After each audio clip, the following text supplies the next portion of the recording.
పవన్ కళ్యాణ్ మాత్రం తమిళనాడు దగ్గర ఉన్న వాళ్ళని ఒక మాట అయితే అనడం జరిగింది. అదేంటి అంటే, మీరు హిందీలో సినిమాలను డబ్ చేయకండి, అక్కడ నుంచి వచ్చే సినిమాలకు సంబంధించి మనీ కావాలి కానీ ఆ లాంగ్వేజ్ మాత్రం మీకు అక్కర్లేదు అంటూ ఆయన చెప్పుకొచ్చారు. అయితే దానికి జస్ట్ ఆస్కింగ్ అంటూ మా లాంగ్వేజ్ మేము కాపాడుకుంటున్నాం, హిందీ వద్దంటే ఆ హిందీని కించపరిచినట్టు కాదు అని చెప్పేసి ఇటు ప్రకాష్ రాజ్.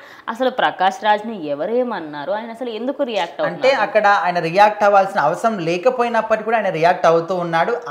అదే మాటలని పవన్ కళ్యాణ్ కాకుండా వేరే వ్యక్తి ఎవరైనా అన్నుంటే ఆయన ఖచ్చితంగా రియాక్ట్ కాకపోయేవాడు. ఎందుకంటే మనం స్టార్టింగ్ నుంచి కూడా చూస్తున్నాం, ముఖ్యంగా ఎప్పటి నుంచి అంటే ఇది ఒక మనకు తిరుమల లడ్డూ వివాదంలో ఎప్పుడైతే పవన్ కళ్యాణ్ మాట్లాడడం స్టార్ట్ చేశారో అప్పటి నుంచి పవన్ కళ్యాణ్కి వ్యతిరేకంగా ఇక్కడ ప్రకాష్ రాజ్ మాత్రం ట్విట్టర్ వేదికగా ఒక జస్ట్ ఆస్కింగ్ అనే ఒక ట్యాగ్ పెట్టుకొని ఒక బ్రాండ్గా దాన్ని సృష్టించుకొని ప్రతి ఒక్క దాన్ని కూడా జస్ట్ ఆస్కింగ్ అనే విధంగా ఒక హ్యాష్ ట్యాగ్ని ట్యాగ్ చేస్తూ ప్రతి ఒక్క దాన్ని కూడా ఇక్కడ పవన్ కళ్యాణ్ కించపరుస్తూ మాట్లాడుతూ ఏదో ఒక ట్యాగ్ని పెడుతూనే ఉన్నాడు. సో ఇప్పుడు తాజాగా నిన్న పిఠాపురంలో జరిగిన సభలో పవన్ కళ్యాణ్ కొన్ని వ్యాఖ్యలు చేశాడు. ఎందుకంటే ఇప్పుడు తమిళ్ కానీ కర్ణాటక వాళ్ళు ఎట్లా ఉంటారంటే ఓన్లీ మా భాషనే కావాలి, మన రాష్ట్రంలో మన భాషని మాట్లాడుకోవాలి, ఇంకే భాష కూడా మనకు అక్కర్లేదు అనే విధంగా ఈ మధ్య కాలంలో ఎక్కువగా వాళ్ళు డిఫరెన్స్ అని చూపిస్తూ ఉన్నారు. అయితే పవన్ కళ్యాణ్ ఏమి చెప్పాడంటే, మీరు మీ తమిళ్ సినిమాల్ని కానీ మీ కర్ణాటక సినిమాల్ని కానీ హిందీలో డబ్ చేయకండి, ఎందుకంటే అక్కడ భాష మీకు అవసరం లేదు కానీ వాటి వల్ల వచ్చే డబ్బులు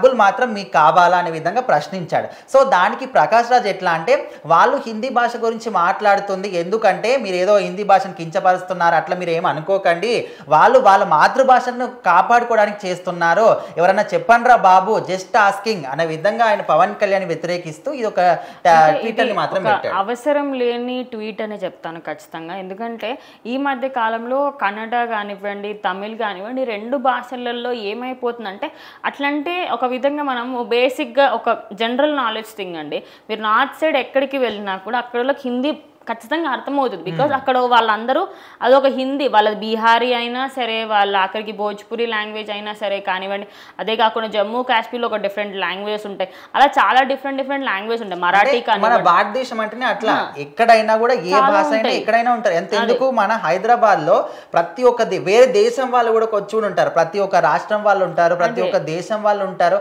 అంటే ఎక్కడ లేని డిఫరెన్సెస్ ఓన్లీ మీకే ఎందుకు. ఇప్పుడు అదే కాకుండా చాలా మంది బెంగళూరుకి వెళ్ళి జాబ్ చేస్తారు, వాళ్ళందరూ తెలుగు వాళ్ళు ఉంటారు, తెలుగు వాళ్ళని బయటకు పంపిస్తారు, వాళ్ళు ఇక్కడ వచ్చిన వాళ్ళు బెంగళూరు వాళ్ళు ఉన్నారు. సో అలాంటప్పుడు ఎందుకు డిఫరెన్సెస్, మీ భాష కోసమే మీరు మాట్లాడుకుంటే మరి మీరు అందరు ఇక్కడికి వచ్చి జాబ్ చేసుకోవడం ఎందుకు, అక్కడే ఉండాలి. సో ఆ విధంగా పవన్ కళ్యాణ్ ఓన్లీ సినిమాల పరంగా ఆయన అన్నప్పటికీ ప్రకాష్ రాజ్ మాట్లాడడం అవసరం లేకపోయినప్పటికీ కూడా రియాక్ట్ అవుతూ ఏదో ఒక విధంగా పవన్ కళ్యాణ్ టార్గెట్ చేయాలి, ఆయన మాట్లాడిన మాటని వేలెత్తి చూపించాలి, ఆయన మీద నెగిటివిటీని తీసుకురా. మరి ఇదంతా కూడా ఎందుకు చేస్తున్నాడో, ఎప్పటి నుంచో కూడా ఆయన ఏ చిన్న మాట మాట్లాడినా కూడా ఒక జస్ట్ ఆస్కింగ్ అని ఒక ట్యాగ్ పెట్టి ఆయన మీద దాడికి దిగుతున్నాడు. సో మరి దీనికి చాలా మంది అంటే ప్రకాష్ రాజ్ ఫ్యాన్స్ ఎవరైతే ఉంటారో వాళ్ళు కొంతమంది సపోర్ట్ చేసినప్పటికీ ఆయన ఫ్యాన్స్ కానీ పవన్ కళ్యాణ్ ఫ్యాన్స్ కానీ చాలా మంది కూడా ఈయనకు వ్యతిరేకంగానే మాట్లాడుతున్నారు.